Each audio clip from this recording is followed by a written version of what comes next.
first thing that people do is to rescue those that are still alive, because at that point they are priority before they start looking out for people that are dead and recovering their remains.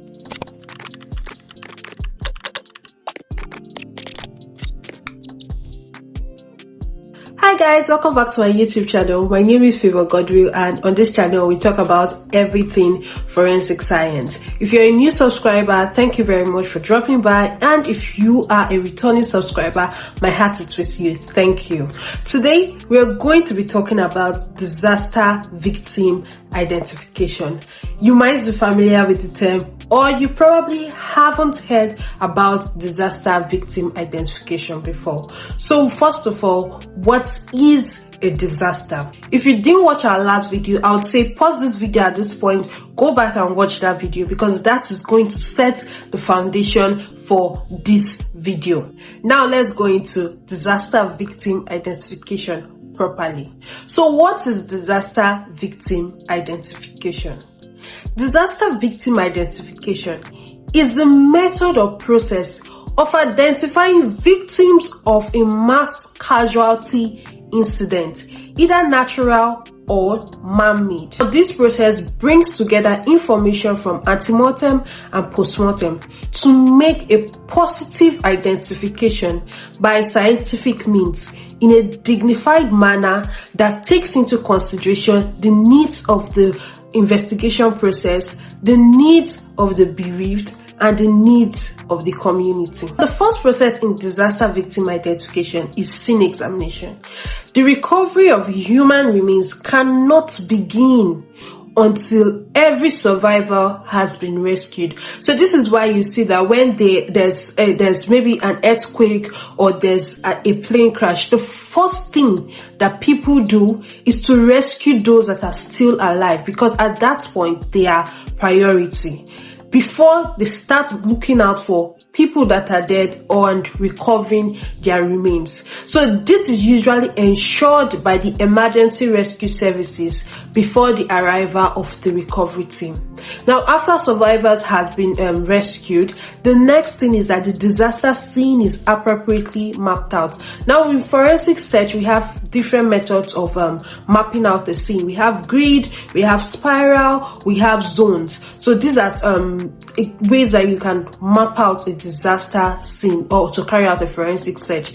So the disaster scene is appropriately mapped out, and then this helps you to understand the extent and complexity of the scene. It also serves as a guide on how to recover remains and additional professionals that may be required to attend the scene. So additional professionals such as anthropologists, such as DNA experts, or odontologists, which is dental experts. So after human remains have been recovered, they use a victim recovery booklet to identify human remains and the location where they were recovered are being recorded. So the human remains are given a unique reference number. They are then placed into a body bag, and the body bag is also given the same unique reference number as a human remains. So there's also what is called personal effects. So personal effects such as bags, such as jewelry, such as clothing, they are also recovered. Documents as well, they are recovered, and then the chain of custody for both the transfer and receipt of either human remains or personal effects are maintained. Then the next thing is that you need to know that in this process, DNA samples are usually collected because their conditions may change rapidly, and this is influenced by things such as temperature or weather.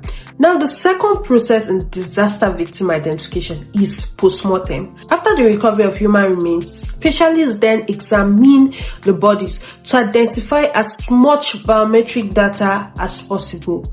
So biometric data such as fingerprints, DNA, dental records, or distinctive medical records. These are primary identifiers. Then we also have secondary identifiers such as distinctive clothing, such as tattoos, such as jewelry or documents. These are secondary identifiers. Blood grouping also. And then we have assistant identifiers, visual description, photograph, and then clothing as well. These are assistant identifiers. So in the postmortem process, the manner and cause of death is being established as well.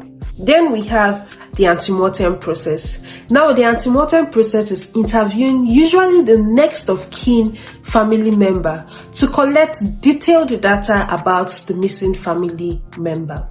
So you interview the next of kin family member to collect detailed data, to collect information about the family member that is missing. So let's say there's a plane crash, and after the plane crash, you know that your family member was on board that plane. So you call in and then say, oh, my family member was in this plane. And there are also different people calling from different places who are probably not sure if their loved one was on that plane. So this is why the antemortem process is important, because you have to interview this person to be sure that the body that is being identified is the person that they say is missing.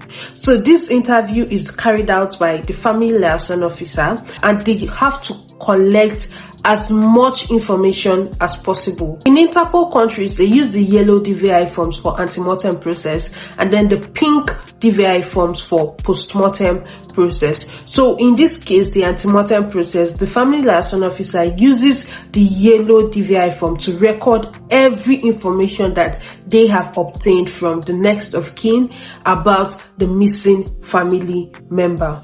Now, this antemortem process, the interview is usually done face to face, but then in certain circumstances, it can be carried out over the phone. Maybe the person is not in close proximity to the area where the plane crash happened, so it can be carried out over the phone. The fourth process is reconciliation.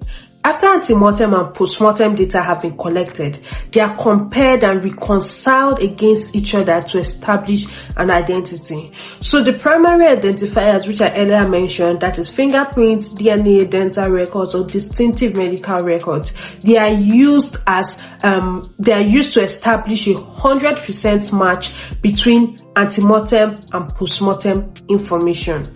The secondary and assistant identifiers are also used to further establish an identification, but primary identifiers are very, very significant. Is there a match in fingerprints? Is there a match in DNA? Is there a match in dental records? So this is what helps them know that Mr. A is in body bag 112. Now let's go over the 4 processes of disaster victim identification again.